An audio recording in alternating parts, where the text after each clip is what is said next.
Welcome to the only daily podcast focusing on compliance news of the day. Each morning, start your day with a cup of coffee and Tom Fox, the voice of compliance, to hear about 4 of the top compliance, corruption, or leadership stories you will need to start your day. The Daily Compliance News is a production of the Compliance Podcast Network.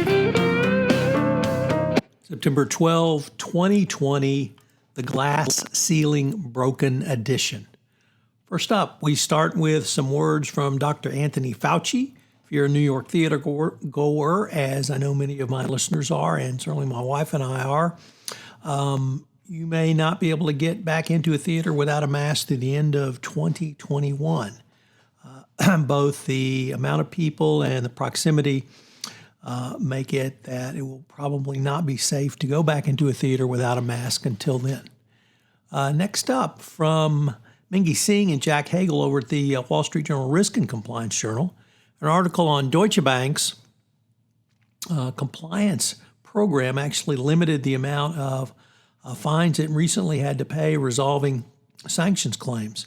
The sum of the settlement is obviously minuscule compared to the $75 million maximum civil penalty the company could have faced. The fine was actually a little over $500,000. And the CFTC credited, or rather OFAC credited the work of the company's compliance program to remediate the issue after it had become apparent. Next up, our lead story. Citibank taps Jane Fraser as its next CEO, the first woman to helm a major U.S. bank.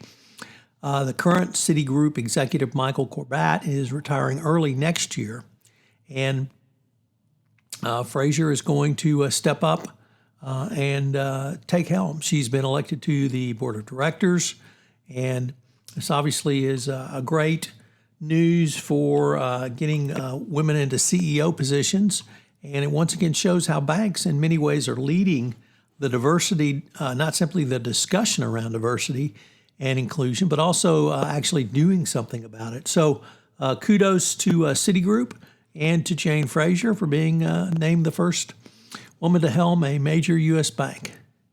And finally, I came across an interesting article from McKinsey. They put out a great newsletter, which a weekly newsletter on some of their reports, and it's all free. So I would urge you to go to McKinsey and sign up for it. It's got some really interesting information. And they said that I don't think this is particularly new or newsy, but the COVID-19 and climate change have exposed dangers of unstable supply chains. And that this is what I did find interesting. This is a once-in-a-generation disruption, which every company needs to not only be aware of, but to be able to respond to. So the sort of disaster recovery, business continuity, business as usual continuum obviously applies to supply chains. And you need to be ready to make a change, but also think about using this opportunity to clean up your supply chains. How many vendors in your supply chain do you actually need or are not using?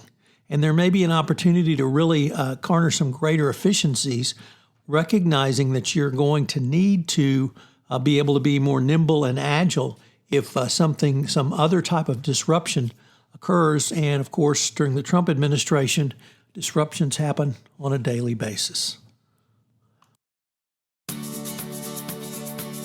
The Daily Compliance News is a production of the Compliance Podcast Network and a proud member of C-Suite Radio. Thanks so much for listening. I hope you'll join me again tomorrow.